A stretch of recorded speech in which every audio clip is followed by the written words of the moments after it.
Halo, saya Najwan Haikal dari VIA Universitas Indonesia ingin memaparkan materi tentang analisis internal dan eksternal PT Telkom Indonesia.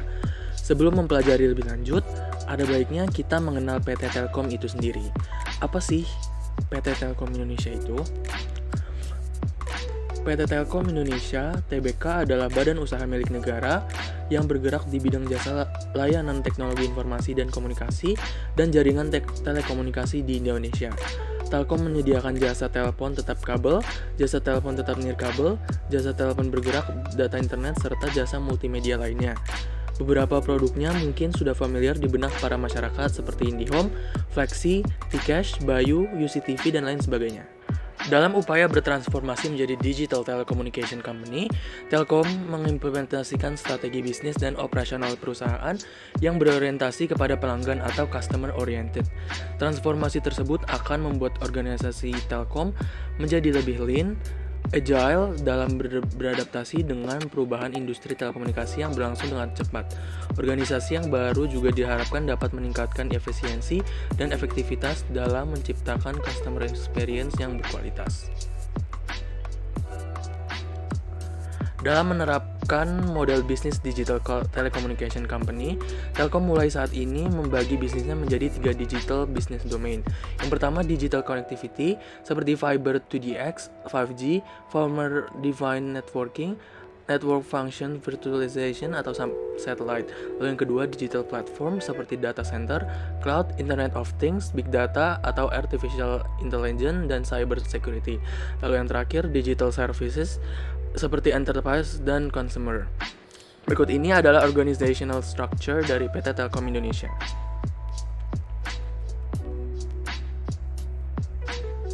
Sekarang kita masuk ke materi yang pertama, yaitu analisis internal perusahaan menggunakan SWOT analysis. SWOT analysis atau analisis SWOT merupakan sebuah metode analisis perencanaan strategis yang digunakan untuk memonitor dan mengevaluasi lingkungan perusahaan internal untuk suatu tujuan bisnis tertentu. Yang pertama ada point strength atau kekuatan. Telkom memiliki kekuatan finansial yang besar. Hal ini memudahkan Telkom untuk melakukan investasi peralatan telekomunikasi yang mahal. Selain itu, Telkom juga telah memiliki jaringan dan infrastruktur yang luas, mencakup segenap wilayah tanah air sehingga memudahkan untuk melakukan ekspansi dan penetrasi pasar.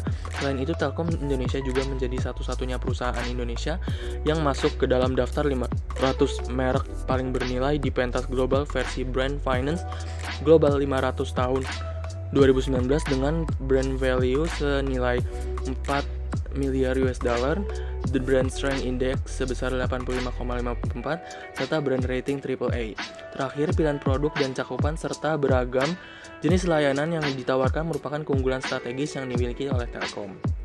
Kapasitas dan infrastruktur Telkom juga menyediakan landasan yang kokoh dalam memenuhi kebutuhan di masa yang mendatang untuk kecepatan, konektivitas, dan pilihan yang lebih baik.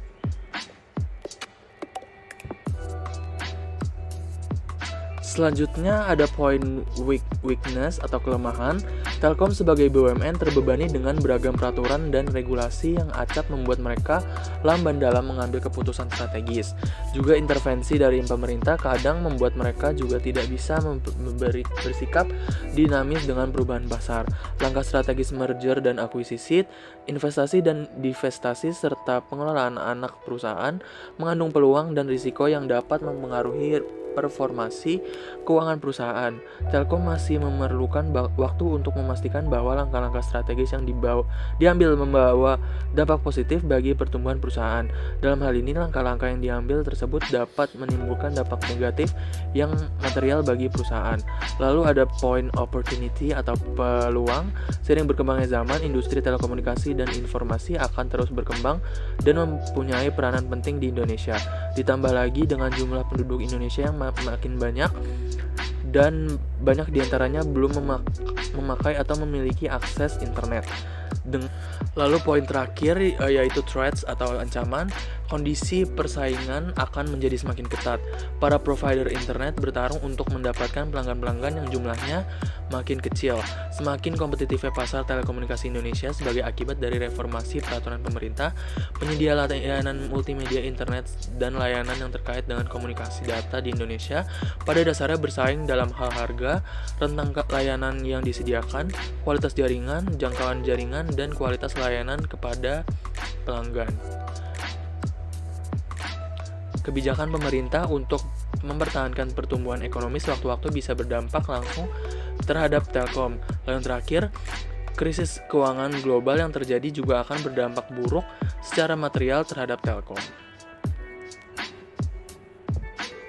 Selanjutnya kita masuk ke materi yang kedua, yaitu analisis eksternal perusahaan menggunakan framework Porter's Five Forces Analysis. Five Forces Model atau yang lebih dikenal dengan Porter Five Forces Framework adalah suatu metode untuk menganalisis industri dan pengembangan strategi bisnis atau lingkungan yang persaingan yang dipublikasikan oleh Michael E. Porter, seorang profesor dari Harvard Business School pada tahun 1979. Dengan menggunakan metode ini, maka dapat diketahui posisi kekuatan suatu perusahaan. Selain itu, analisis ini dilakukan untuk menganalisa bagaimana situasi supplier dan pembeli, serta melihat sejauh manakah persaingan yang terjadi. Sehingga setelah hal-hal tersebut diketahui analisanya, maka selanjutnya adalah menyusun strategi yang tepat untuk memenangkan medan persaingan.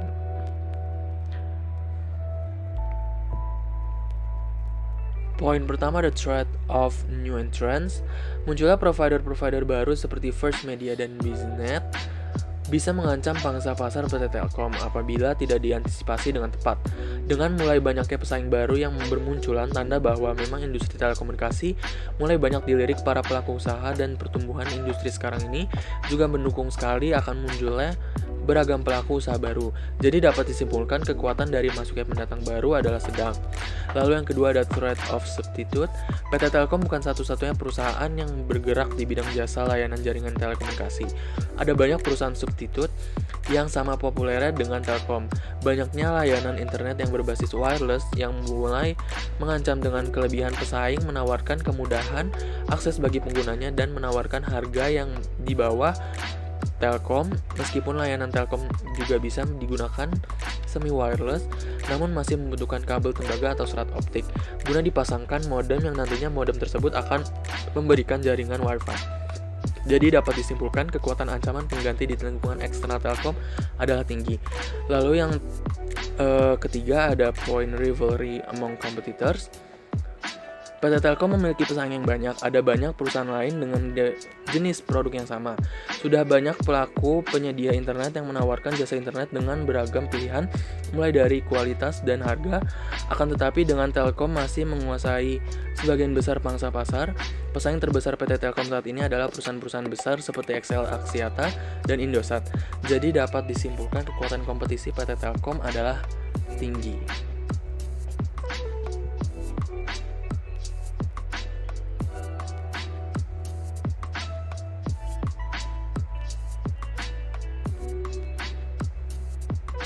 Selanjutnya adalah customer bargaining power. Daya tawar pembeli PT Telkom adalah sedang, dilihat dari pangsa pembeli yang masih bagus, di mana tingkat penjualan masih sesuai dengan target yang telah ditentukan sebelumnya. Selain itu, PT Telkom juga memiliki pangsa pembeli yang besar, banyaknya produk substitusi dan biaya pengalihan produk yang kecil. Posisi ini perlu dipertahankan, yang mana perusahaan harus tanggap terhadap perubahan selera di pasar dan peka terhadap apa yang menjadi selera konsumen saat ini. Lalu untuk supplier bargaining power, kekuatan tawar pemasok adalah rendah, di mana sudah banyak pemasok dari negara lain yang bisa menyuplai perangkat apa yang sesuai dengan perusahaan.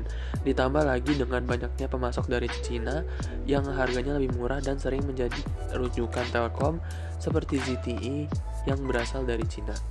Selanjutnya, saya akan menjelaskan tentang supply chain PT Telkom Indonesia. Supply chain adalah jaringan antara perusahaan dan pemasoknya untuk memproduksi dan mendistribusikan stok tertentu ke pembeli akhir. Dalam kasus PT Telkom, pengelolaan stok ini dilakukan menggunakan aplikasi khusus manajemen pasokan barang yang disebut dengan SCMT atau Supply Chain Management Telkom. Supply Chain Management Telkom merupakan salah satu konsep pengelolaan aktivitas produksi pada PT Telkom melalui integrasi yang terbentuk di antara pemasok, pembuat, penyalur, gudang, dan penjual, serta konsumen, sehingga diperoleh suatu pola distribusi produk dengan jumlah, lokasi, dan waktu yang tepat yang pada akhirnya dapat meminimasi biaya dengan tetap meningkatkan pelayanan kepada konsumen. Pada gambar di samping terdapat dua aktor yang akan terlibat dalam pengembangan aplikasi Supply Chain Management Telkom, yaitu admin dan warehouse. Admin yang berfungsi untuk memanajemen data, di mana admin dapat menginput data order dan juga data transaksi. Lalu sistem akan mengeluarkan output berupa info order dan info data transaksi. Admin juga dapat melihat data aktivasi yang dilaporkan teknisi untuk memudahkan admin melihat sistem yang telah diaktifkan. Dan sistem akan mengirimkan info data order kepada warehouse. Warehouse dapat melihat info data order dan info transaksi. Selanjutnya saya akan memberikan rekomendasi strategi untuk PT Telkom agar dapat terus bersaing. Agar dapat terus bersaing dengan kompetitor, PT Telkom Indonesia dapat meningkatkan strategi dengan melakukan beberapa hal di bawah ini. Kenali konsumen dengan melakukan riset mendalam tentang apa yang sebenarnya mereka butuhkan. Dengan melakukan hal ini, Telkom dapat menentukan strategi pemasaran dan strategi pengembangan produk apa yang tepat untuk menciptakan competitive strategy. Agar kualitas produk bisa terus bagus dan bersaing, terapkanlah inovasi secara berkala. Apalagi saat ini dunia bisnis sangat cepat berubah karena adanya pandemi dengan berbagai tren yang ada. Maka PT Telkom harus bisa mengembangkan produk-produknya agar tetap relevan dengan perkembangan keadaan lingkungan sekitar. Lalu, menerapkan strategi dengan memanfaatkan kemajuan teknologi informasi. Terutama di tengah pandemi seperti ini, kebanyakan orang mengandalkan platform digital untuk berbelanja. Oleh karena itu, untuk bisa bertahan di medan persaingan, Telkom harus memiliki kehadiran digital atau online yang kuat. Lalu, yang terakhir, melakukan kegiatan partnership atau kolaborasi. Telkom tidak harus terus-menerus bersaing dengan para kompetitor. Telkom bisa juga mengajak kompetitor untuk berkolaborasi dan sama-sama mengembangkan bisnis. Dengan ini, kedua perusahaan bisa menggabungkan keunggulan masing-masing dan akhirnya bisa menjangkau target pasar baru. Sekian pemaparan materi analisis internal dan eksternal dari saya. Kurang lebihnya mohon maaf. Terima kasih dan sampai jumpa.